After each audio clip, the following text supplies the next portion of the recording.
ঢাকা বিশ্ববিদ্যালয়ে ঢাবি ছাত্র রাজনীতির বিরুদ্ধে শিক্ষার্থীদের সরব অবস্থানের পর তথ্য উপদেষ্টা নাহিদ ইসলাম ও ক্রীড়া উপদেষ্টা আসিফ মাহমুদের ছাত্র সংগঠন গণতান্ত্রিক ছাত্রশক্তির সব কমিটি ও কার্যক্রম স্থগিত করা হয়েছে।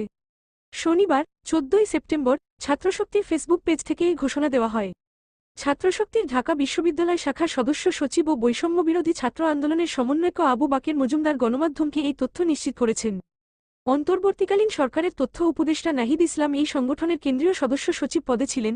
এছাড়া ক্রীড়া উপদেষ্টা আসিফ মাহমুদ এই সংগঠনের ঢাকা বিশ্ববিদ্যালয় শাখার আহ্বায়ক ছিলেন।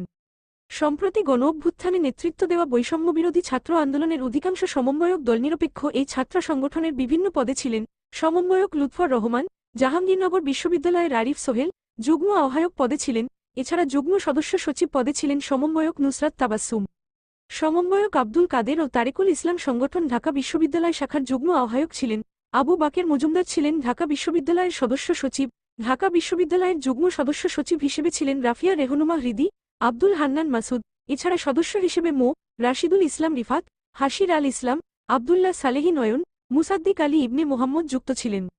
গত ২০২৩ সালের ৪ অক্টোবর ডাকসুর সামনে আয়োজিত এক প্রেস কনফারেন্স করে সংগঠনটি আত্মপ্রকাশ করে। সংগঠন ১ বছর পূর্ণ হওয়ার আগেই সরকারে গিয়েছেন সংগঠনের ২ নেতা। এমন এক সময় গণতান্ত্রিক ছাত্রশক্তি তাদের কমিটি ও কার্যক্রম স্থগিত করেছে, যখন ঢাকা বিশ্ববিদ্যালয়ের শিক্ষার্থীরা ক্যাম্পাসে সব ধরনের ছাত্র রাজনীতি নিষিদ্ধের দাবিতে আন্দোলন শুরু করেছে।